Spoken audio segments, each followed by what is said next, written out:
Hello everybody, my name's Lesley Scott and I am the Tymes Trust, that's the Young ME Sufferers Trust Scottish officer.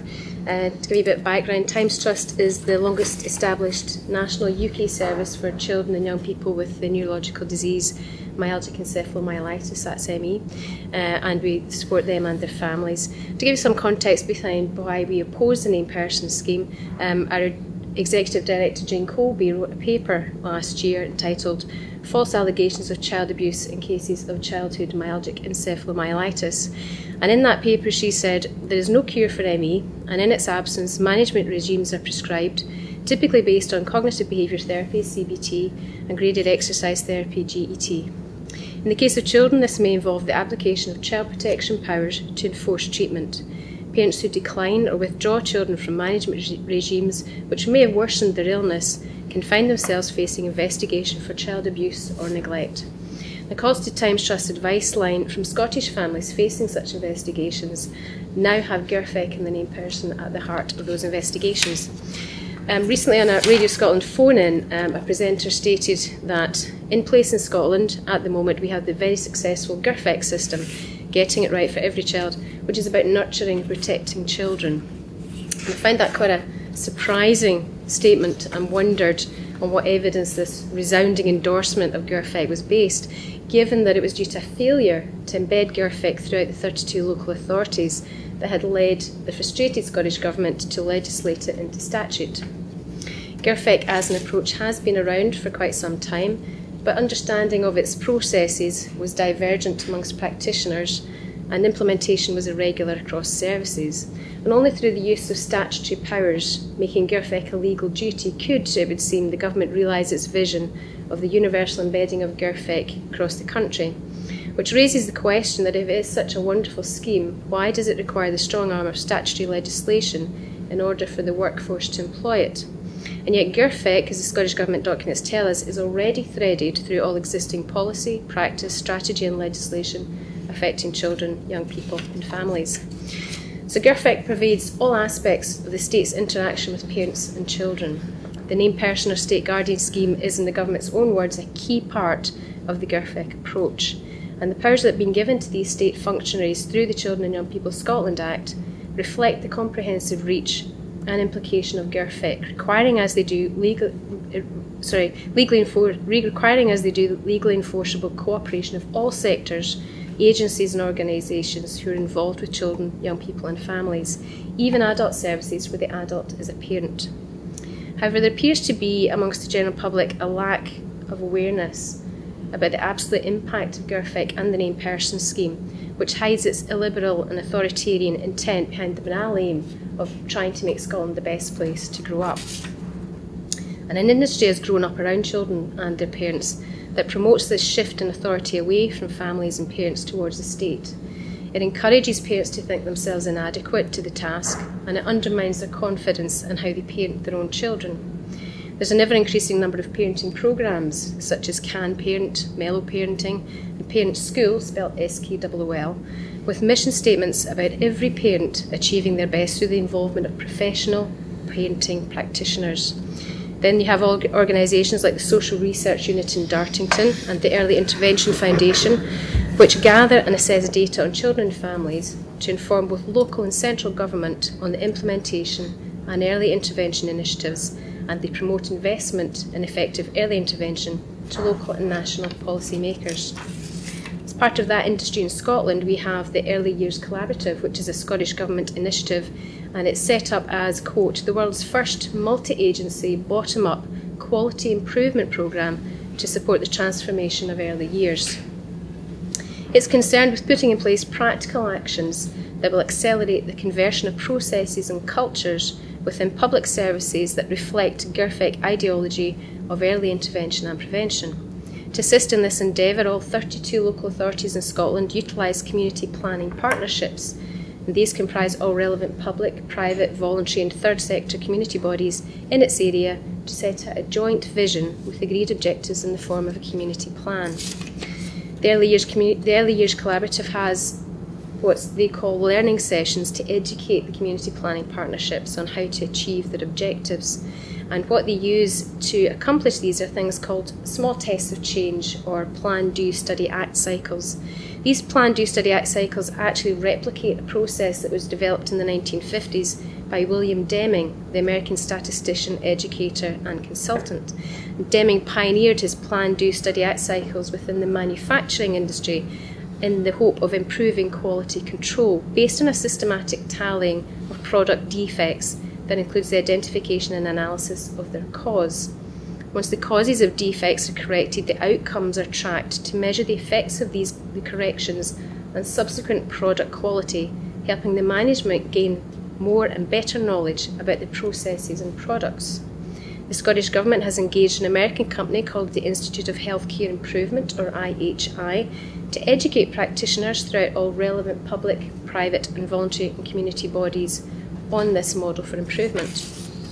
So now we have the family sector being subject to the same quality control methods as are used by the manufacturing sector, with the government identifying what they consider to be defects and enforcing corrective measures with, if necessary, threats of compulsion through GIRFEC and the named person legislation, in order to ensure children and families meet the state-approved outcomes. To give you an idea of what we're talking about in the Plan, Do, Study, Act cycles, back in January 2014, at Learning Session 5 of the Early Years Collaborative, a gentleman called David Williams, who's an improvement advisor with IHI, gave a seminar called Measurement for Learning. In this, he gave the example of one group wanting to measure the number of shared smiles between a mother and her baby. This was with a view to improving mothers' attachment and bonding with their babies, and this is a key objective within the Early Years Collaborative. A lady called Ninon Lewis, also from the Institute of Healthcare, spoke at Learning Session 6, and she said, "I love the quote, 'A fool with a tool is still a fool.'" But bizarrely, the meaning behind this saying has been completely lost within GIRFEC and the named person scheme. The IHI model for improvement is reliant on human beings for carrying out assessments and making decisions based upon subjective judgments, which ultimately can only ever be as good as the people who make them. Yet the GIRFEC toolkit of Shinari Wellbeing Wheel, My World Triangles, Resilience and Vulnerability Matrices, I don't know if any of you know these, all fail to take account of human fallibility. They assume that all practitioners, simply by utilising this toolkit and following the prescribed method with reference to the 7 pages of risk indicators and 13 pages of wellbeing outcomes, that these state functionaries can consistently and flawlessly interpret the information collected. It assumes that there are no fools in the system. It also ignores the myriad of nuances and subtleties that exist within families and which cannot be captured or explained through a tick box exercise of risk indicators or an eco-map of family relationships. And then there is the parents' right to choose how they raise their children according to their own principles and values. As one delegate at Learning Session 6 pointed out, what if the aim of the practitioner is not the same as the aim of the child or the parents? There wasn't an answer.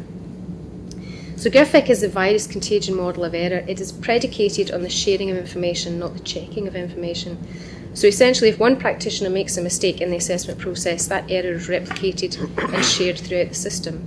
With no requirement for parental or child consent, indeed we have statutory guidance which advocates against seeking consent, practitioners' gut feelings have the potential to go unchecked and unchallenged, accepted as facts and compounded as they are shared amongst multi-agency practitioners. Rona Flynn from the Industrial Psychology Research Centre of Aberdeen explained at Learning Session 6 to delegates what non-technical skills the workforce needed to accomplish the aims of the Early Years Collaborative, and these included decision-making, sometimes quickly and without all the information, situation awareness, the ability to gather information, understand it, and anticipate what might happen next. She said, quote, "So this piece about gathering information, making sense of it, anticipating what might happen next in this family or with this child, I think is going to be really key." So the goal or aim of GIRFEC is that all children become successful learners, confident individuals, effective contributors and responsible citizens according to the state's definition of what these mean. All children must reach all developmental milestones set by the state within prescribed timescales set by the state. Children, therefore, if we were to apply the Deming Management Improvement Method principle, as the Early Years Collaborative promotes, are viewed in the role of a product, and consequently the family and state must be the system working together on the production. However, the family and the state are the system Why is it only the state component that is involved in setting the aims within the Plan, Do, Study, Act cycles? Why is it only the state which carries out the assessment of the knowledge and data collected, and only the state which decides if any change was a success? Parents and families, it would seem, are in fact being viewed as the problems or barriers that are built right into the system. The GIRFEC list of risk indicators reflects such an argument, giving as it does a checklist of defects, errors or mistakes that require rework by the state in order to improve product quality. GIRFEC is focused on outcomes. It does not look to improve its own system, which is assumed to be infallible. Instead, it seeks to improve the quality of the customer. That's the child and the family. GIRFEC and the Named Person Scheme vigorously pursue this flawed quality improvement programme by virtue of the Children and Young People Scotland Act and associated statutory guidance. This focus not on the failings of the service provided, but the perceived defects of the child and the family. It ignores the need It ignores the need for rigorous critical thinking and analysis, favouring instead anticipation and gut feeling in order to promote and ingrain early intervention provision into service provision throughout all sectors. The First Minister made a statement in the Scottish Parliament back in June last year. She said the named person legislation is about making sure that we are doing everything in our power to protect vulnerable children. Now, that sentence only makes sense if you accept that every child is now viewed as potentially vulnerable, and consequently that every parent is potentially neglectful or abusive. Thus, the need for the named person legislation to be both universal in application and compulsory in practice. The named person scheme is not an entitlement as it is claimed. The named person employs a corruption of children's rights and a determined effort to undermine the family. Thank you.